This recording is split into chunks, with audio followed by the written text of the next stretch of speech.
Here. Good morning. Hope everyone is doing well this morning. Thank you, Emily. Thank you, Steve. Thank you, all of you who are here today.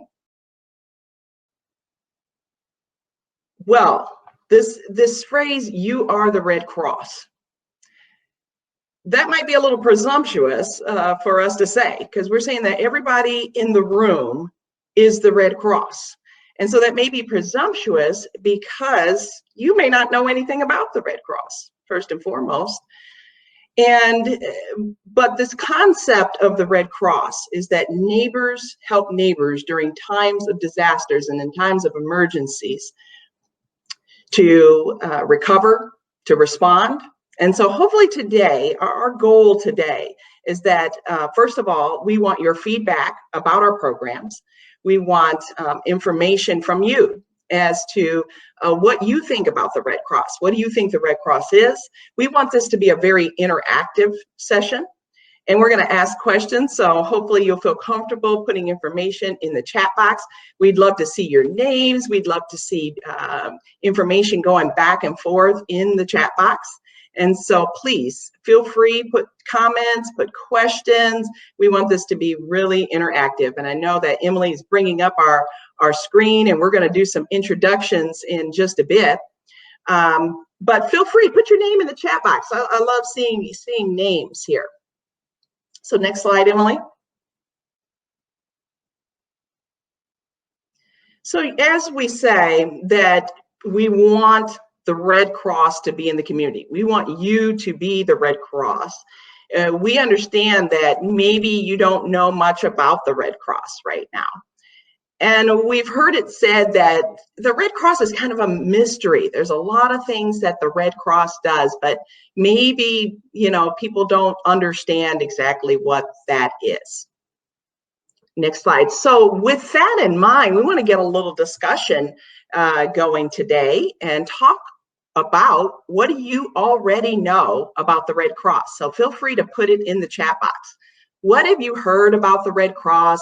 What have you seen on TV about the Red Cross? What do you know already about the Red Cross?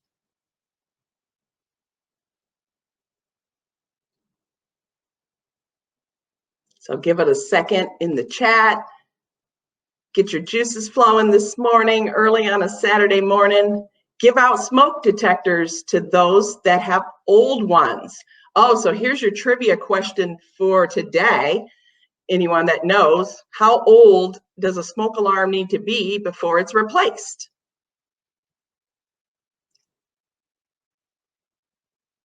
Anybody know the answer to that? Well, we'll hold on to that one for just a minute. But thank you, Jim and Anne Marie and Sharon. Smoke detectors, absolutely part of our preparedness, and we're going to talk more about that today. Disaster response, and you've probably seen a lot about that on TV during times of hurricane, during times of big storms. Blood donations, Jim, absolutely, and we're going to talk more about that, and disaster response as well. Anyone else have any connection with the Red Cross? Well, those are all really good ones. So next slide, please. And we're going to talk about all of those and much more. Next slide, Emily. All right, well, we are going to do some introductions right now, and I will tell you that we are all disaster people, your speakers today. My name is Leslie Montgomery, and I'm the Regional Disaster Officer for the Indiana region. And the Indiana region is not just Indiana. Indiana region includes a little bit of Ohio, a little bit of Kentucky, and a little bit of Illinois as well. 104 counties that I oversee disaster cycle services, and we're going to talk about what that means this morning. I've been with the organization since 2014 as an employee, but I was compelled to join the Red Cross during the time of Katrina, during the time of that massive disaster. But I didn't go and necessarily leave my backyard. I actually volunteered right in my backyard and became a shelter volunteer, and we opened a shelter for evacuees during the time of Katrina. And then soon thereafter, there was an ice storm in Michigan, and that's where I was from, and did some shelter work at that time. And so my love for the Red Cross has been throughout my life, hearing about the Red Cross and what it does, but definitely compelled to join during the time of Katrina, but had the awesome opportunity to join the Red Cross as an employee, where I oversee, like I said, the disaster cycle services, 13 employees, and then over 600 volunteers. And we're going to talk a lot about volunteers today. So with that, Steve, would you like to introduce yourself? For sure. Thank you so much, Leslie. Good morning. I am Steve Lucas. I'm the Disaster Program Manager for Central Indiana. So basically what that encompasses is about a 34 county area between, if you know your geography, we're going to go with Terre Haute over to Richmond and Lafayette down just south of Johnson County.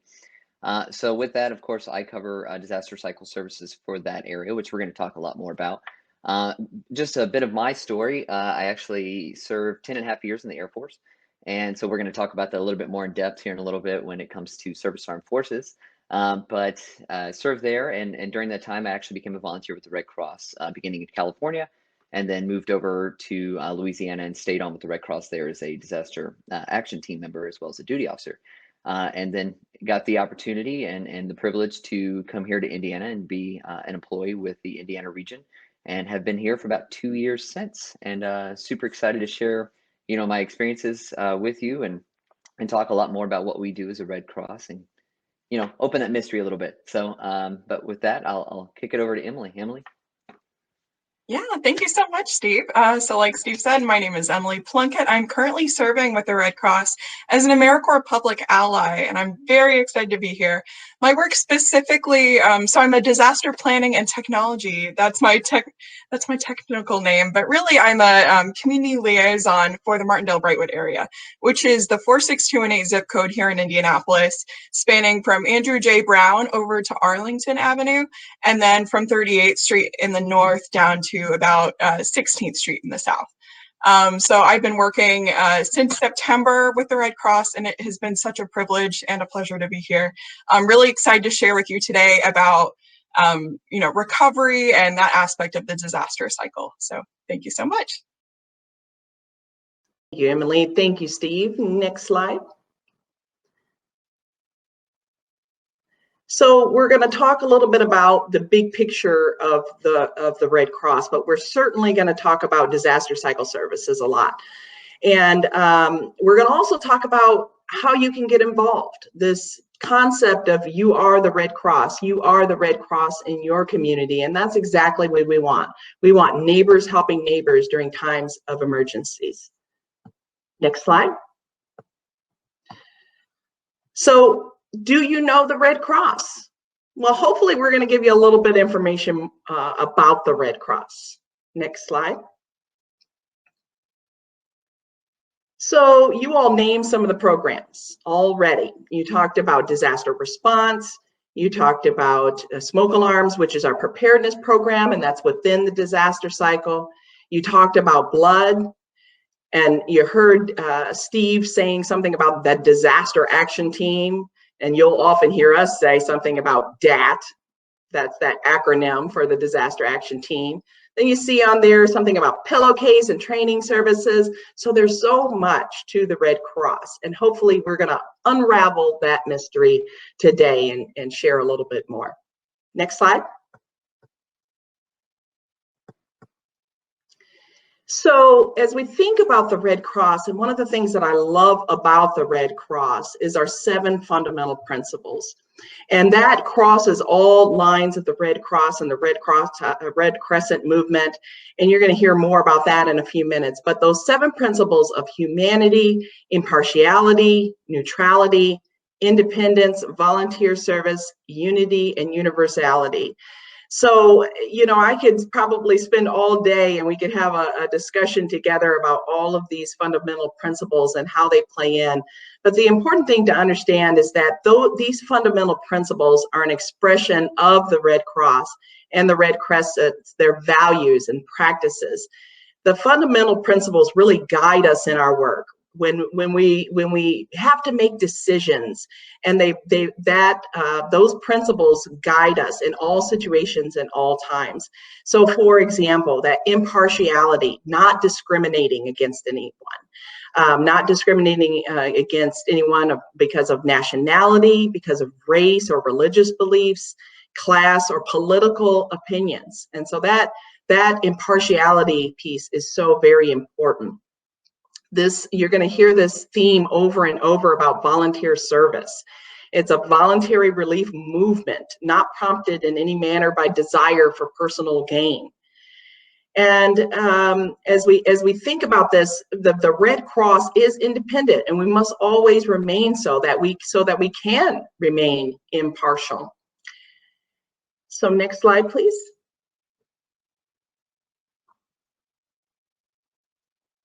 So as we think about the Red Cross and its scale and scope, this is one of the things I love about the Red Cross, is that the presence and scope of the Red Cross is everywhere. And I'm so proud to be a Red Crosser. It's really interesting because if you ever watch TV for any length of time, you may see the Red Cross. You may see it in the background on a poster. But the Red Cross is everywhere. All over the world, there are Red Cross and Red Crescent branches. 1 in every 415 people is a Red Cross volunteer. And we're hoping that we're going to have more by the end of this. The global Red Cross reaches nearly 70% of all people affected by disasters every year. So that scale and that scope, that hope and help during times of emergencies and disaster. Next slide, please.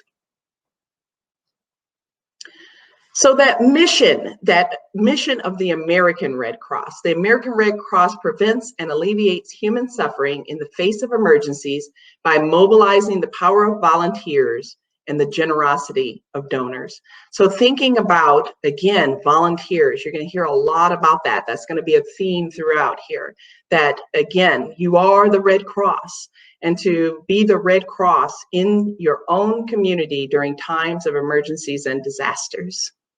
Next slide. So thinking about our services. So again, you all came up with a lot of them, and then there's a few more that we're going to talk about today, really kind of briefly, but we're going to also dig in really a little deeper into that disaster cycle services. Next slide. So someone mentioned blood. So Jim, thank you for mentioning blood donations.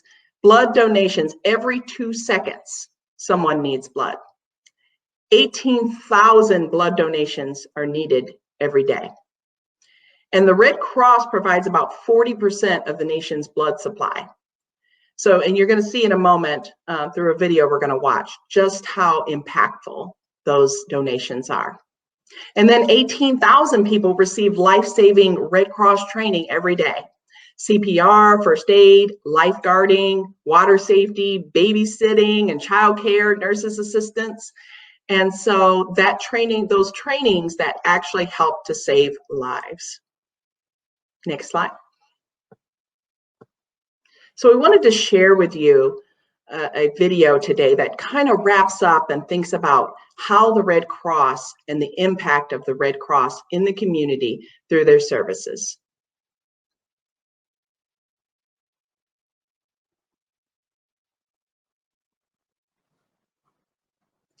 Think we don't have audio.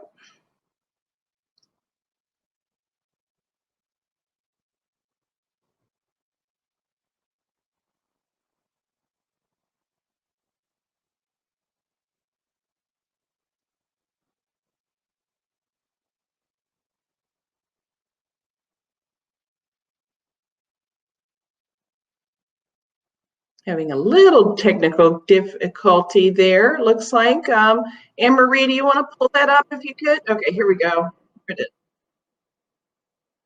Got it now.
I always appreciate watching that video. It's emotional. The work that we do is emotional in the sense that people that are suffering after a disaster, and to see that Red Cross volunteer who's bringing help and hope. Now, you'll notice that this is obviously before COVID, the hug, right? So we'll talk a little bit more about that pivoting that's happened during COVID. Next slide, please. So did you learn something new so far? So feel free to put in the chat. Did you learn something? I know that when I joined the Red Cross, I certainly did not know. There was a lot of things I didn't know, but that 40% of the nation's blood supply, that's always something that strikes me. So if you learned something new, put it in the chat. And you too can help. You can help in the face of emergencies, and you probably already do, right? Neighbors do help each other during times of emergencies. And that's the concept that we want to get across today, that you are the Red Cross, and you are in your community helping, and you are during times of disaster. We want to empower people to help their neighbors. All right, so I think we're going to talk a little bit more about some of the other parts of disaster and other parts of the Red Cross, and I'm going to pivot to Steve for that. Absolutely. Good morning again. So we're going to talk a little bit more in depth about some of our other services outside of disaster, and one of those actually being our services to armed forces, which you kind of saw in the video somewhat. So we're going to dig a little bit deeper into that and talk on that point. Go ahead and slide for me, Emily. All right, you can go ahead and play.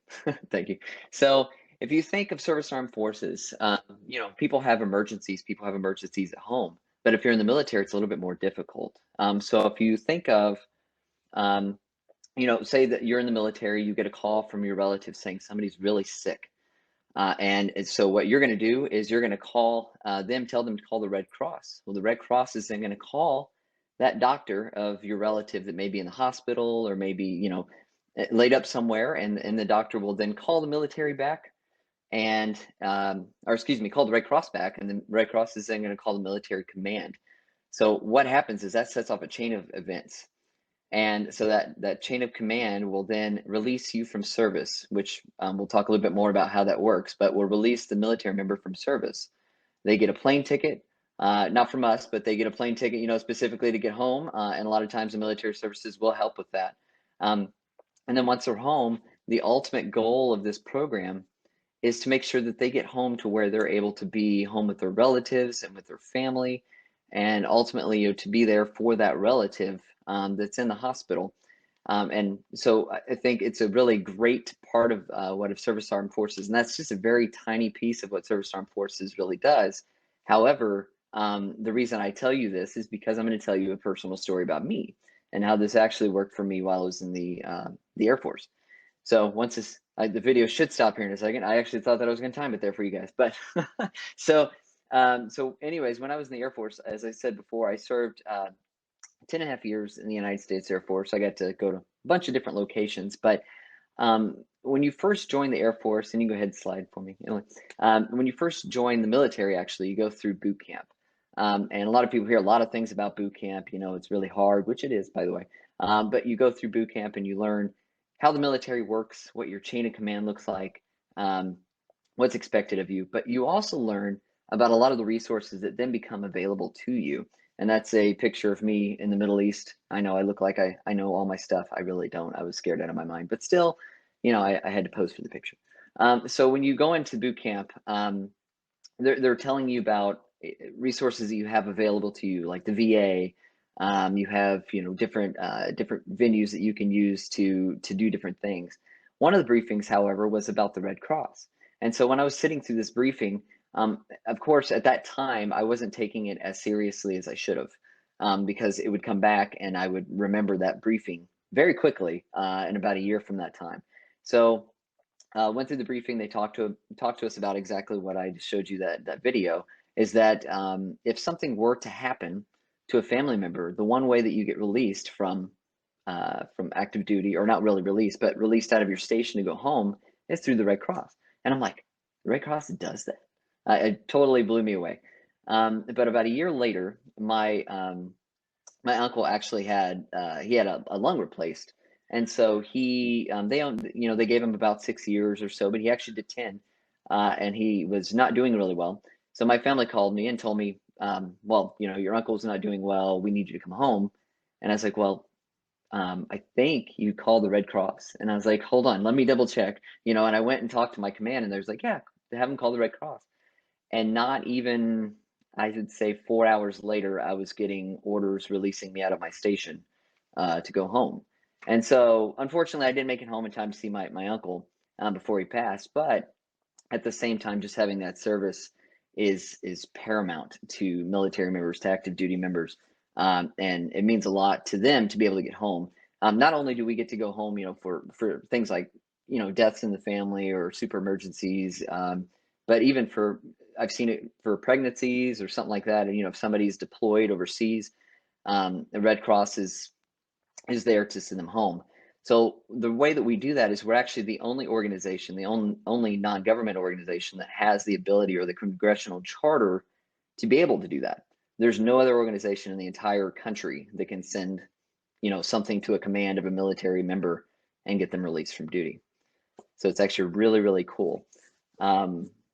Yeah, thank you, Sharon. Yeah, it's a really, really, really great program that they're able to do that. And Emily, can you go slide?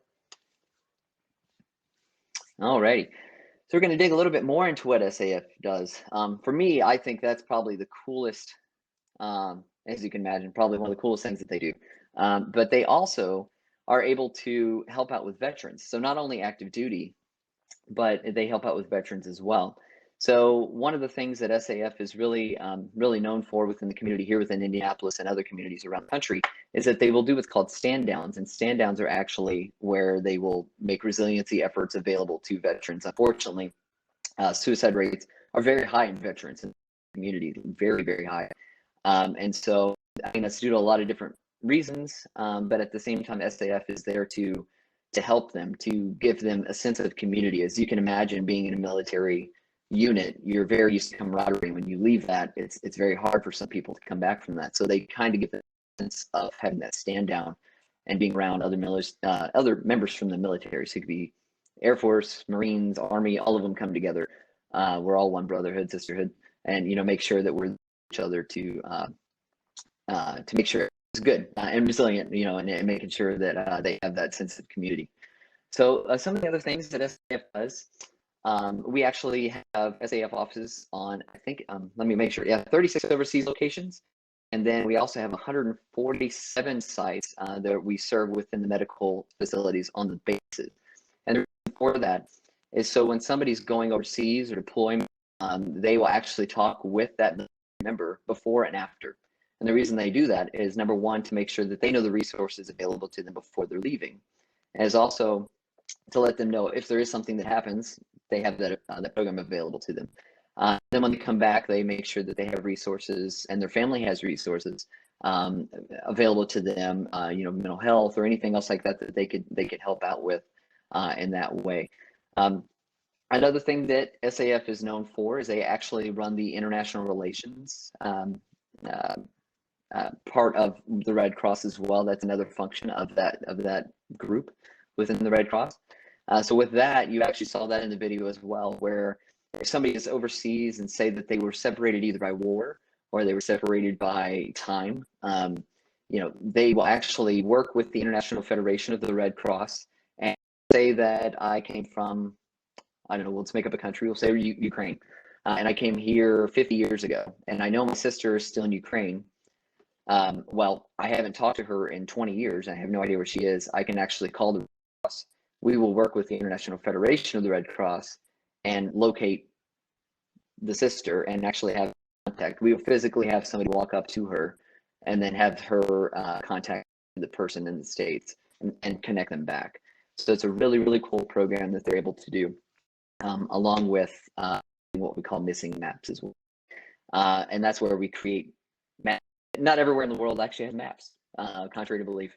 So we actually participate in that as a GIS type of program where we create the maps for that area. So map dirt roads out in the middle of Africa or out in the middle of Russia or anywhere else, just kind of looking at these areas and really mapping them out. So there's a lot of really cool things. And I'll be honest with Red Cross, I did not know that that existed. So really big surprise to me, and it's really cool that that program is there as well. Just some other statistics, more specifically to SAF. We have been the leader for the creation of facial coverings during COVID-19 with SAF. We've been doing that here in Indiana. In Indiana alone, and this is specifically only with volunteers. We haven't, had any other resources coming in, but just volunteers sewing masks. We've created over 100,000 for the country just from Indiana, and we're leading that effort from here. So SAF is busy, and they're really doing a lot of work. I haven't done that since the Spanish flu, just to give you an idea. The Red Cross actually helped during that time as well for facial coverings. So it's really cool to see that. Just to give you a little bit more statistics as well, we serve more than 154,000 service members in therapeutic activities and morale programs. That's where the stand-downs come in. And we've also provided more than 136,000 critical community services to 107,000 members and their families. So as you can see, SAF is very, very, very active, and they are very good at what they do. And it's just really great to see them out there, helping the veterans and helping the families around the international connect back. So that's just a little bit. That's a very high overview of SAF and international services. But I'm going to hand it off, I believe, back to Leslie. Yeah, thanks, Steve, and thanks for sharing your story. I always, when I hear that story and I hear other stories like it, I just, it's so inspiring. So next slide, Emily. So we mentioned that we're going to talk a lot about disasters, and you're going to hear about how the Red Cross helps in disasters, both small disasters as well as big disasters. Next slide. So you've heard us say the phrase disaster cycle services. So what is that cycle?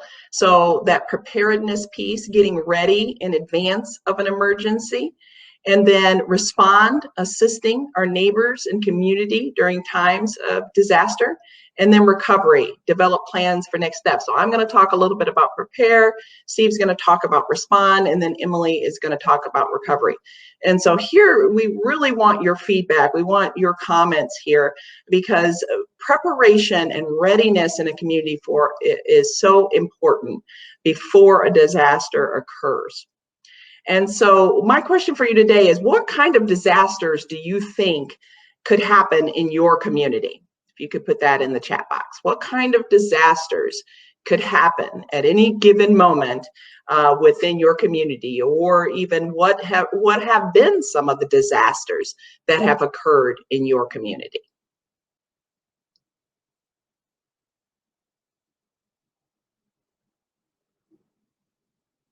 Tornado.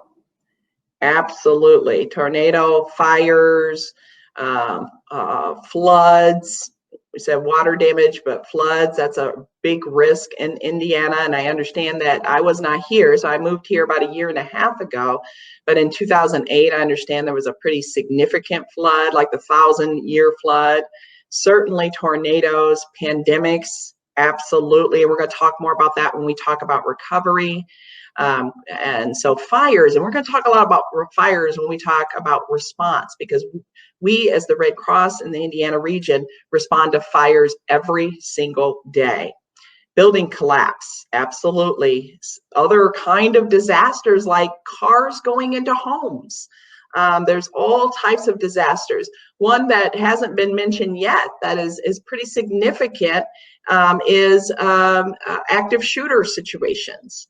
Large accidents, absolutely. Airline accidents, that's a big one. Any type of mass casualty incident. All right, so looking at, thank you, Anne-Marie, for that. Yes, shelters at those disasters. Drought, thank you, Brandy, for that. So what do you think it takes for a community to prepare for a disaster? So to be ready so disasters happen. So to be able to bounce back after a disaster, what do you think it takes to be ready?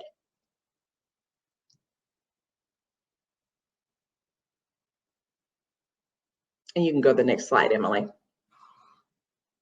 Plans and policies, yes, absolutely. Oh, I love it. Yes, lots of people, lots of volunteers.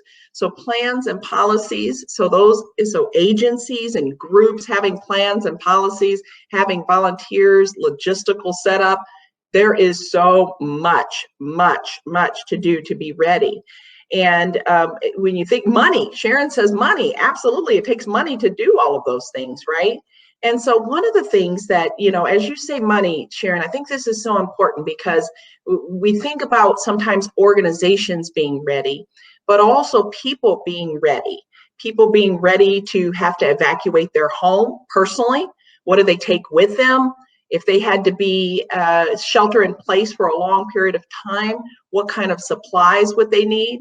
And sometimes that can be difficult because of money.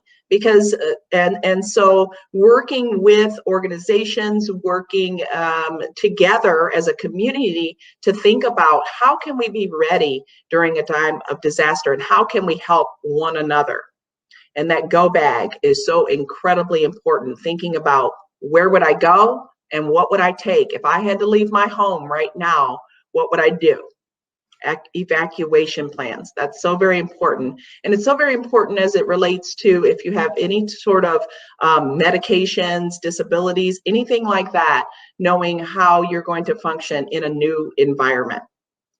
So thinking about that a little bit more, another thing that is important is to have that connection and understanding that organizations have with emergency management and with other first responder agencies to understand what it means during a disaster. Because if a large enough a disaster happens, the emergency responders may not be able to get to you in a moment's notice.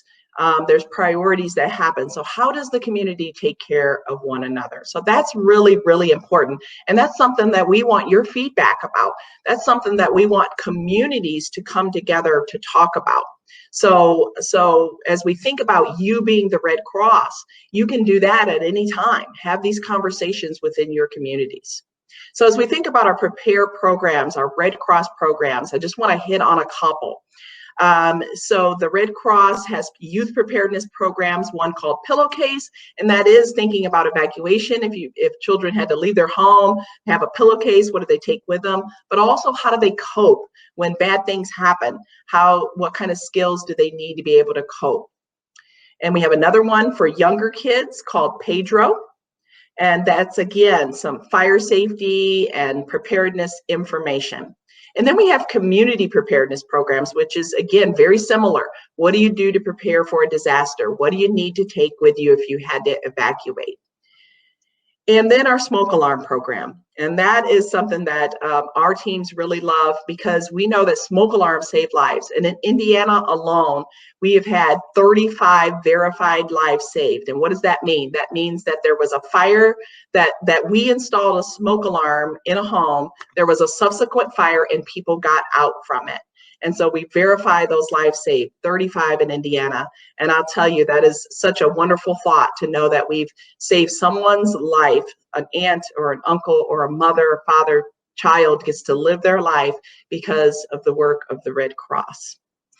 And I just want to say that, as we said, the community has to be involved in the planning and delivering of these programs. We don't want to have, some group away from the community off planning these programs that may not be relevant to the community. So as we think about offering these services in the community, we want it to be done by and with the community. Next slide. And then I will push it to Steve. And actually, just to go off what Leslie was just talking about, making sure that community is where, the support is coming from. And so who is coming to assist when the bad things happen? And this is a question for you guys. So if you just want to throw into the chat, who do you believe is going to come if something bad happens within a community?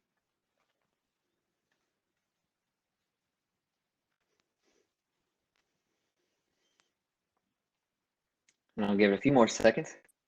You guys jump in there. Police, fire, EMS, fire, police, neighbors. There you go, Anne-Marie. Great answer. Yes, and actually great answers from everybody. Fire, police, and EMS is definitely going to be there. However, who is close to somebody that's probably going to be able to get to them and offer some assistance? Neighbors, you guys. You're the people, you know, that are able to be a part of the Red Cross, and these are the people that we depend on, are the people that are serving, you know, specifically in their communities and that are willing to help their neighbors. So one of the things that we really go by is neighbors helping neighbors. That is one of our biggest sayings that we always allude to when we're really looking at getting volunteers in different areas and really trying to create that overall resilient community is having that altruistic you know, type of mentality within the community that people want to help each other. And so we're going to talk a little bit more about that and kind of dig into what that looks like. And so we're going to look at our disaster action teams. We have to have a video that we'll show here. I know we're running a little short, so we're going to show a video on that as well, just so you guys can see a little bit more in depth on that. And if you can go ahead and play that.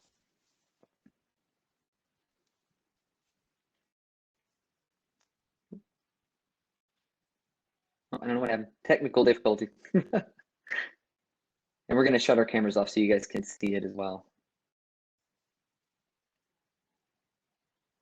I think we're still. Apologize for that. Oh, there it goes. Okay.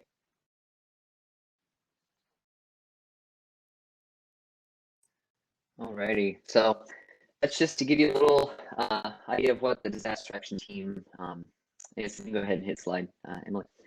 And so before COVID, of course, we would be on scene. Our disaster action team members are what I bread and butter. There are people that we depend on more than anybody really when it comes to disasters. So they're the ones that begin and end the disaster. So volunteers are there every step of the way. And so these volunteers are the ones who are going to reach out at 2 and 3 in the morning when there's a fire to make sure that we're getting assistance to clients. And talking about victims assistance earlier, that's exactly what this team is.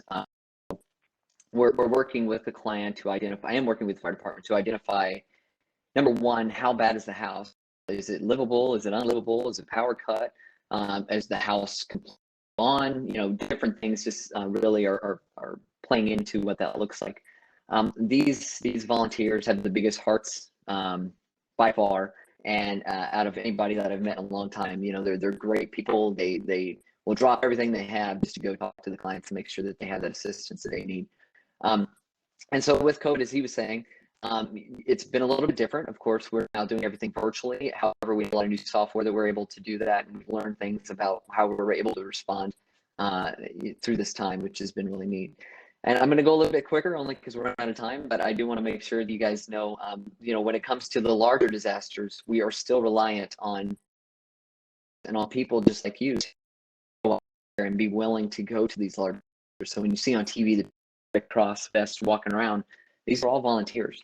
And so with that, we will actually, we have a very rigorous training program. We put everybody through, make sure they understand everything, understand what their role is. And then we actually pay for people to go to the disasters. We put them in hotels for the time that they're there, or in shelters, depending on what the disasters and what it allows. And then they're able to help out and serve, you know, with the emergency, like FEMA or emergency managers on site, and make sure that we're getting assistance to those clients. And so if you want any more information about that, please feel free to email me, but I'm going to cut it short there so we can move on. But we're going to move into our recovery phase, and that's with Emily.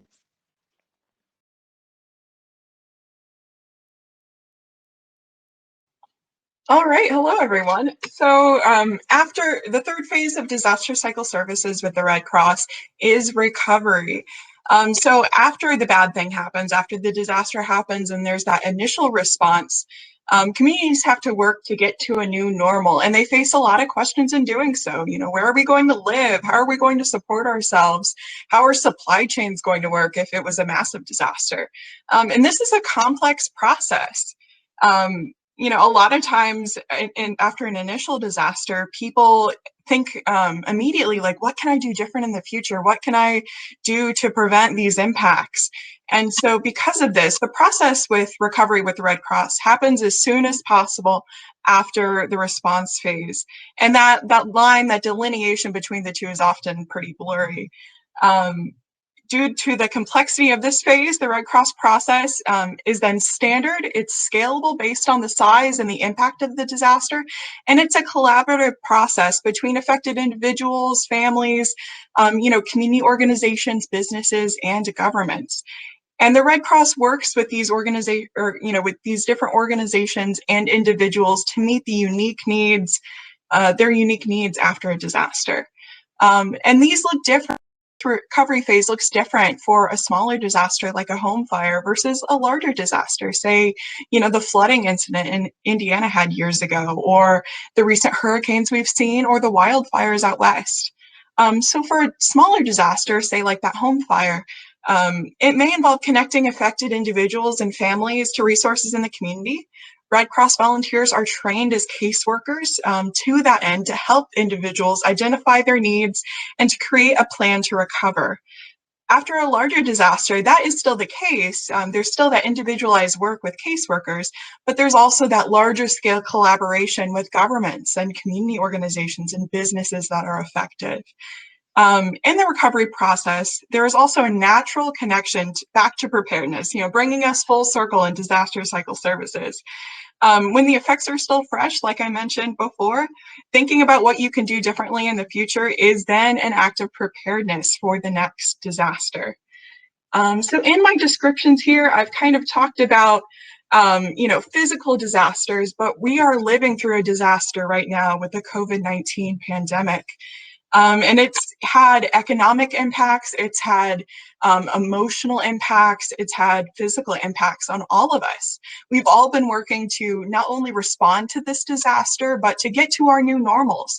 There have been changes in family life, with virtual celebrations of events and graduations and birthdays, anniversaries. There's also, a change to work life, whether it's with increased hazards in in your workspace or with working from home. Children are doing virtual school. That's certainly a big change, and that's, a way we're responding to this disaster.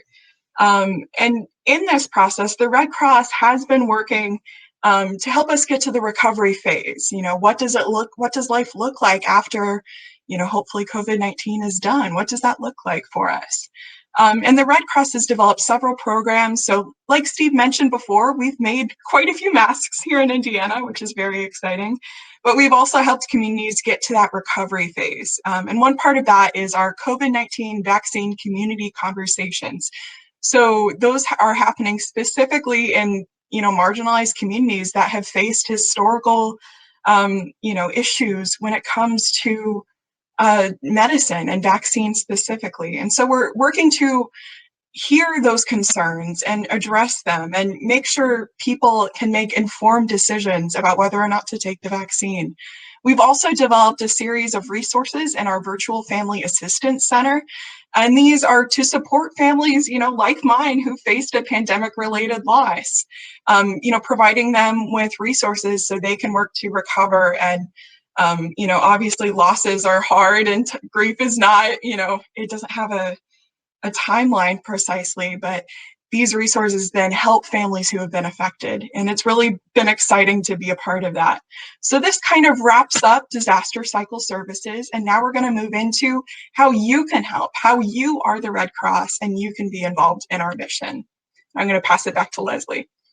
Thank you, Emily. Thank you so much. We talk about that new normal, and we talk about the Red Cross providing that help and hope. And so I've got this question on the screen here about why now? And we've talked about you are the Red Cross. You are providing help and hope in your community. So my last question specifically for you is, what do you think it would take to get the community more involved in the work of the Red Cross, in the programs of the Red Cross, helping communities and empowering communities to prepare for and respond to disasters? What do you think it would take? And then there's a question in the chat there about contact email. Absolutely, and Steve will put some information in there, Jim, for you. So I know we're ending in just a couple minutes, but with that, anything that you want to add, any questions that you all have, we'll take any of your questions right now.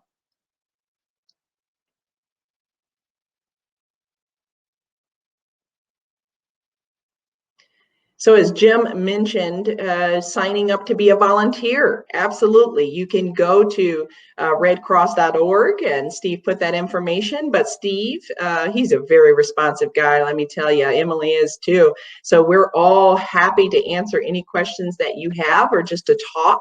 Absolutely. Oh, Ron, I am so glad you brought this up. Are any of your counselors social workers? Absolutely. So we have our disaster mental health professionals that help during times of disaster as well. So we have what we would say, non-credentialed volunteers that help at any time with disasters. They can be anyone over 18 can be a disaster action team volunteer. But we do have credentialed mental health workers that work a little more closely with clients that are experiencing specific issues during times of disaster. Absolutely. And so young leaders, strong social media. Yes, I know that we do have a social media presence, but again, we definitely want volunteers in communities, young, middle-aged, older, whomever, to be part of the Red Cross. There's so much to do. And yes, absolutely. Not sure that the younger people know about that. And so that is something that we've had a focus on, but that's something we need to focus on. So we would love to hear from you, ways that you think we could connect, some specific ways that you think we could connect better in the community. So feel free to send us, any and all of us, an email. And we would be so happy to talk to you more. We just want to have that conversation. So Emily said, one of the things about our community work right now is that we're just learning. We're trying to learn from the community what it is they need, what it is how our programs can intersect with the community. So please reach out. We would love to just have a chat with you over coffee. So with that in mind, I'll turn it over to our host. If there's anything else questions that anybody have, we're happy to answer them.